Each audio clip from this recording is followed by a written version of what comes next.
Si vous passez tous les jours 1 heure à nettoyer vos plans de travail, vos sols et votre matériel, et que certains points essentiels sont négligés, alors je vais être très clair avec vous. Vous pouvez perdre votre temps et laisser passer des risques sanitaires qui sont invisibles mais bien réels. Et c'est exactement là que beaucoup se trompent. Premier point important, on ne choisit jamais un produit de nettoyage au hasard. Un produit, ce n'est pas juste un produit. Il a un rôle précis. Soit il nettoie, soit il désinfecte. Soit le produit peut faire les deux, mais sous condition. Avant de l'utiliser, il faut toujours vérifier s'il est autorisé en zone alimentaire, sa concentration et son temps d'action.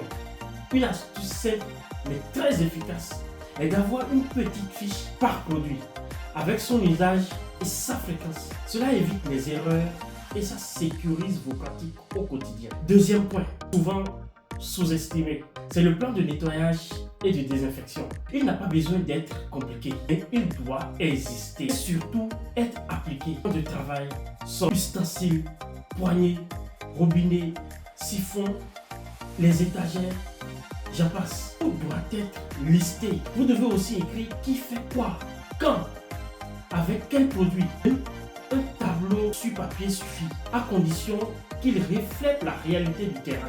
Une bonne méthode consiste à noter ce qui est réellement fait pendant toute une semaine. On se rend vite compte de ce qui est oublié. Troisième point clé, c'est l'efficacité du nettoyage. Et elle repose sur 4 paramètres essentiels. On parle du tact, la température. Une eau trop froide est inefficace et une eau trop chaude peut abîmer les matériels. L'action mécanique, c'est-à-dire vous devez frotter, insister et démonter quand c'est nécessaire. Ensuite, nous avons la concentration. Elle n'est ni au hasard ni à l'œil. On respecte la dose prévue. Et enfin, le temps de contact. Si vous essuyez, si vous rincez trop tôt, le produit ne sert à rien, même s'il est très bon, même s'il est de très bonne qualité. Sur le terrain, je vois souvent les erreurs et c'est les mêmes erreurs qui reviennent.